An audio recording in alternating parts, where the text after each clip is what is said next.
simulan ko ng pagluluto. Bali yung chicken, minarinate ko na sa toyo, suka, paminta, bawang, at oyster sauce ng mga 1 hour. Kung mas matagal, mas okay. Magpa-fry na ako ng chicken. Pinapainit ko lang yung kawali. Mainit na yung kawali, kaya nilagay ko na mantika. Okay na din yung mantika. Ilalagay na rin natin ang chicken. Importante kasi na mainit yung mantika para hindi dumikit yung chicken.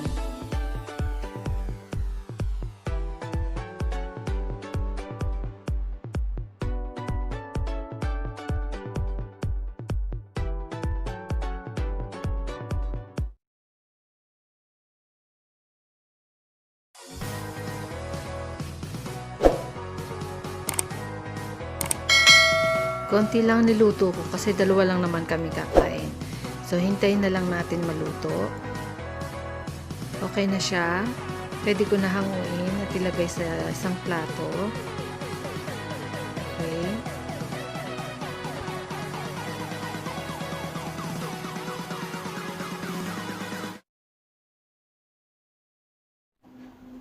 Set aside ko muna. Hindi ko tinatapon yung mantika kasi gagamitin ko pa siya panggisa sa chicken. Transfer ko lang sa ibang lalagyan para magisa yung chicken. Yung mga kumapit sa kawali, nilalagyan ko yan ng konting tubig para mamaya isasama ko siya sa adobo. Nagigisa na ako ng bawang.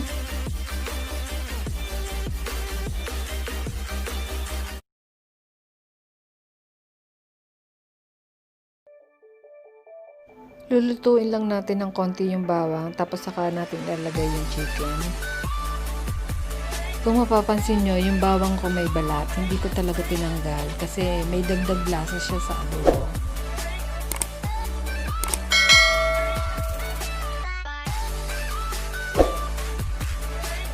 Naggisa pala ulit ako ng panibagong bawang kasi yung kanina nasunog. Pag nasunog kasi, mapait siya sa ulam. So, hindi ko na tinuloy. Nagpalit na lang ako ng panibagong bawang. Hintayin lang natin mag-okay yung bawang. Then, saka natin lalagay yung chicken. This time, hindi na masusunog yung bawang. Lalagay ko ng chicken.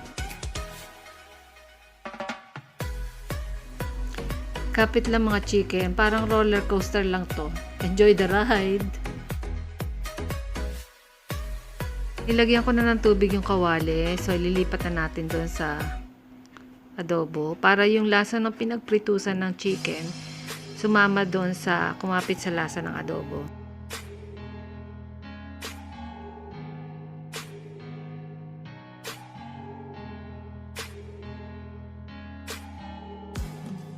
Pa ng konting tubig.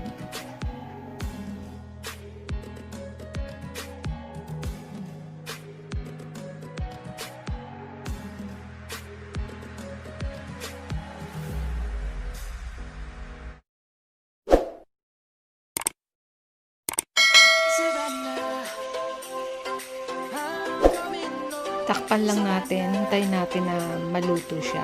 Ilagay ko na rin yung sabaw na pinagmarinatean kanina.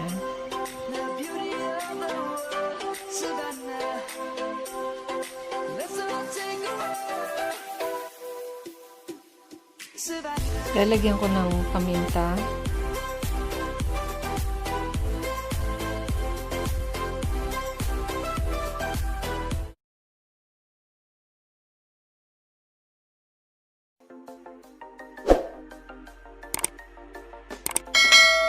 Lagyan ko din ng dahon ng laurel.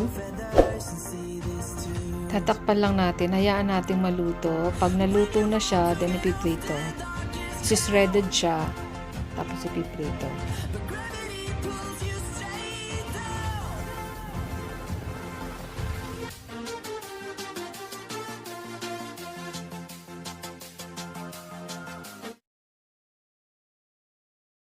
Medyo matigas pa ng konti yung chicken. Gusto ko yung medyo labog siya ng konti.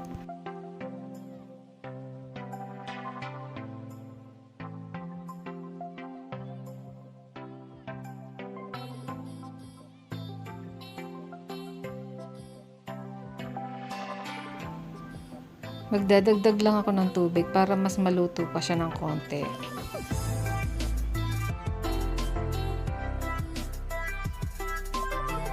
Maglalagay lang ako ng konting salt.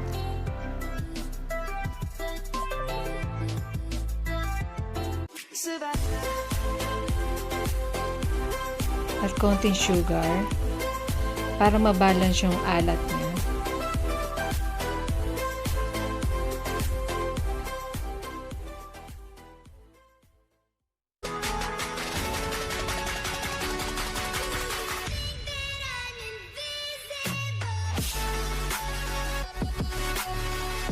Takpan lang ulit natin hanggang sa maluto.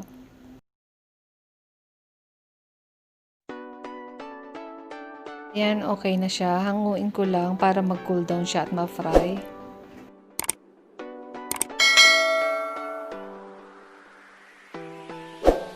Cool down na yung chicken, so nagigisa na ako ngayon ng garlic. Naglalagay ako ng garlic pag ipa-fry ko yung shredded chicken para mas may lasa sa chicken.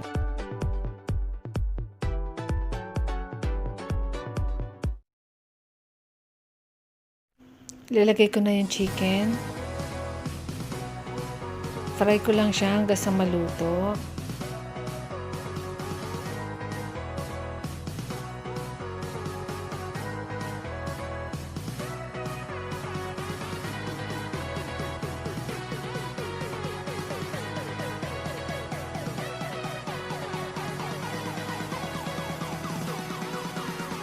Haluin lang natin para mas maluto pa yung both side. Medyo nag-o-okay na siya.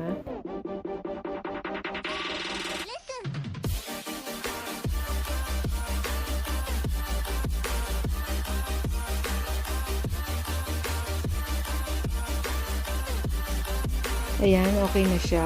So, pwede ko nang hanguin at i-transfer sa plate. Ito na ang version ko ng adobo flakes with garlic fried rice. Masarap siya, in fairness. Try nyo. Yung garlic fried rice, hindi ko na pala napakita yung pagluluto kasi nalobat ako. Pasensya na po.